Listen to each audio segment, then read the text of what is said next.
Welcome back. Last year, the possible merger of the CFMEU and the MUA made headlines across Australia. But since then, we haven't heard much about what would happen if the merger was to go ahead. Joining me from Melbourne to discuss what has progressed is the Chief Executive of the Australian Mines and Metals Association, Mr. Steve Knott. Thanks for joining me, Steve. I want to start, in broad terms. You and I know the granular detail of unions and the background to the CFMEU, the Construction, Forestry, Mining and Energy Union, and this proposed merger with the MUA, which is the Maritime Union. If it goes ahead, this will create a very cashed-up super union, the most powerful union in Australia, certainly also the most militant union in the country. It'll control all activity, all unionised activity, from the resource pit to the port. We all know that 50% of the value of our exports come from your industry. Now, this merger at the moment is before the Fair Work Commission for approval. You represent industry in the resource and energy area. Why are you so concerned about this proposed merger?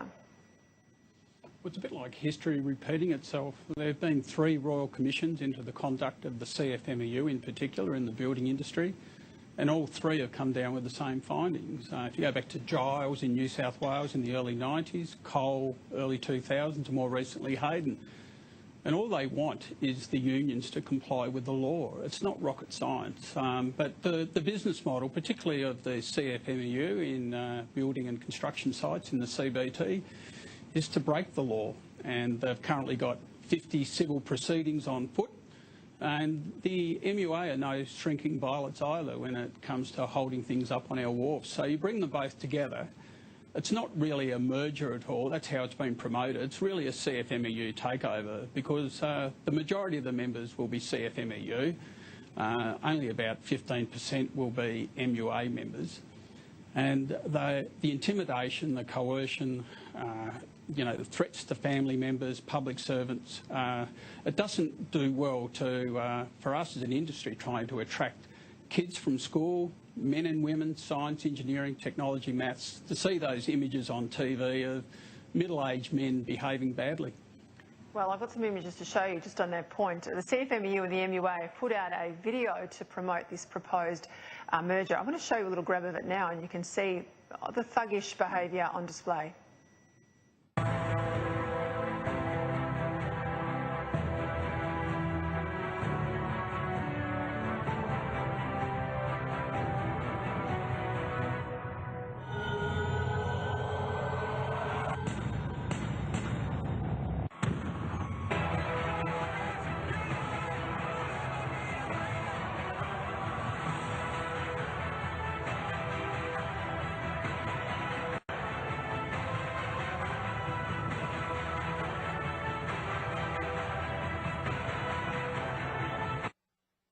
Okay, Steve Knott, that is not file footage from a newsreel. That is their own promotional video. They are proud of their violence, their intimidation, their coercion, pushing around police. You've got police there in riot gear. That's the stuff that's in a promotional video, right? And these guys, there are dozens and dozens of them before the courts.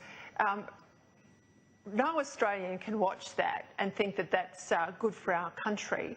Why does this proposed super merger matter to ordinary Australians? Like, why should viewers at home who perhaps are not in these sectors that you represent, why should they be concerned?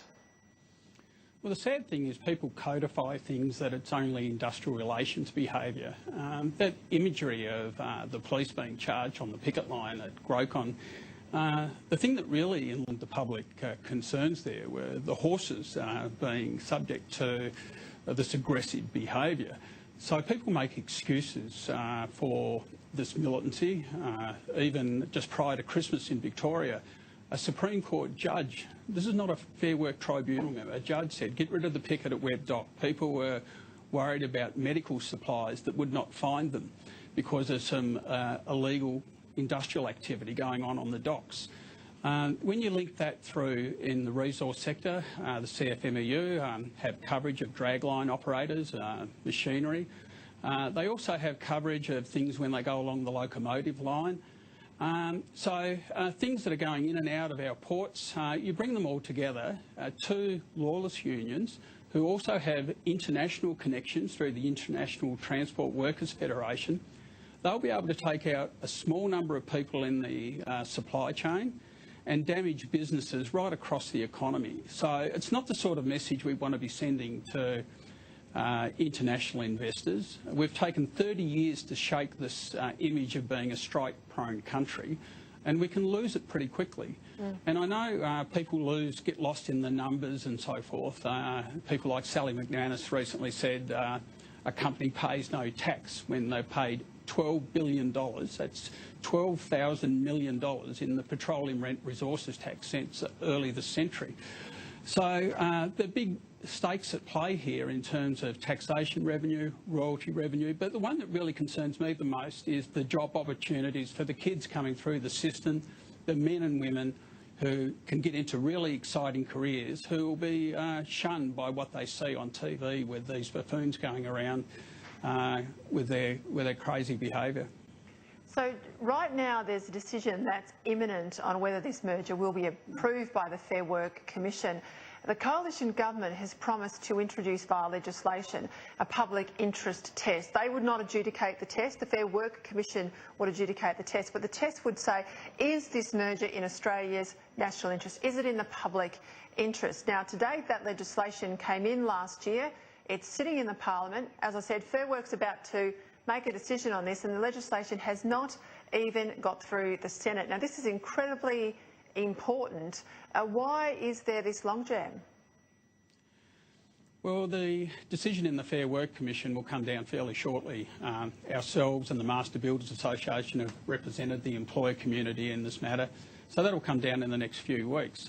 It is on the notice papers in the Senate, so as you know, Peter, means it can be brought on at any time. I'll be up in Canberra tomorrow. Rest assured I'll be speaking to all the ministers and crossbenchers and others to bring it on sooner rather than later. We really need to have it on in the next couple of weeks, and I've spoken to a number of the crossbenchers, and when they understand that we used to have a public interest test for 50 years, it was Julia Gillard that got rid of it recently at the behest of the union movement. And the only test for the two unions, and there is a third union, but mainly the MUA and the CFMEU, is just behave yourself and comply with the law like all other citizens. And if you do that, then the matter will get referred to Fair Work and they'll approve the merger. I don't think people really understand the size and scale of this union. They'll have $150 million worth of turnover, which is 20 or 30 times the turnover of groups like the Business Council and ACCI. They'll have $300 million in assets. You can imagine the pressure they'll be putting on an incoming Labor government that is dependent upon their support at the upcoming election to soften the laws even further. It'll be an economic disaster for the nation. So I call on the crossbenchers and the government, get that legislation introduced and get it passed as soon as possible.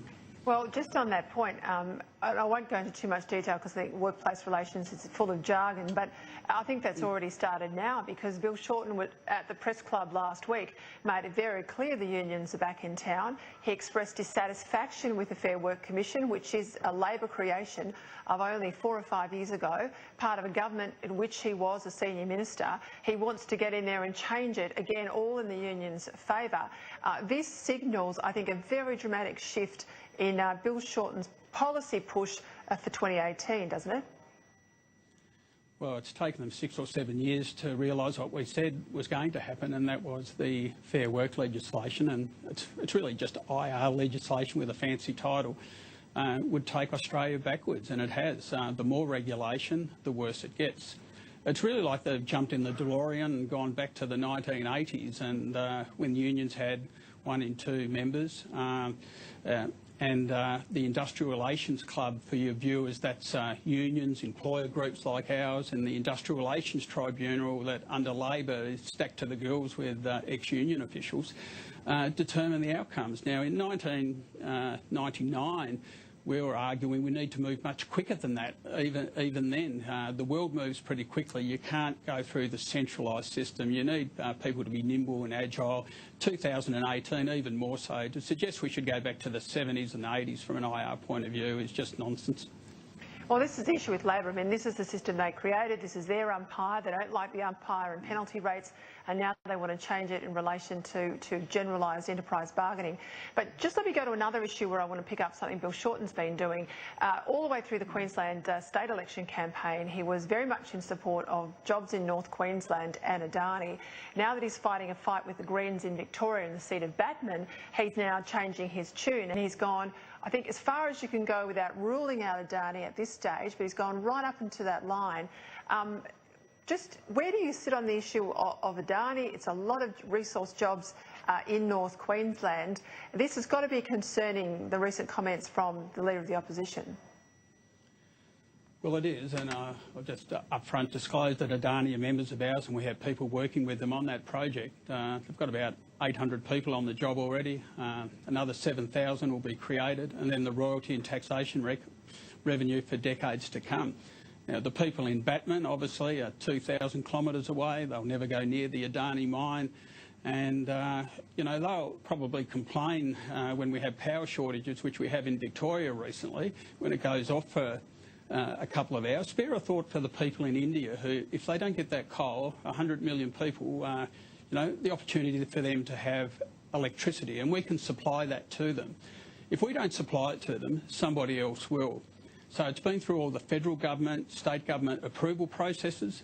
What message does that send to the international capital market if politicians don't push back against an activist group, which are very good at what they do? And I must say the business community themselves have been missing in action to a certain extent with a number of projects. They don't push back on the activist groups. They let them run, and whatever will be, will be.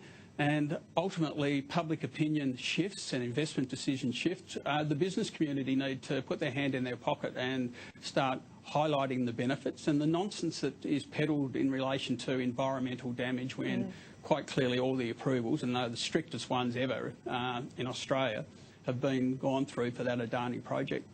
Well, Steve Knott, all strength to your arm when you get to Canberra. There's only, after this week, 3 Senate sitting weeks left. So I hope you get some movement in the Senate on this legislation, this important legislation, before the Fair Work gets its pen out and makes a decision. So thank you for your time tonight. Thank you, Peter. Coming up after the break.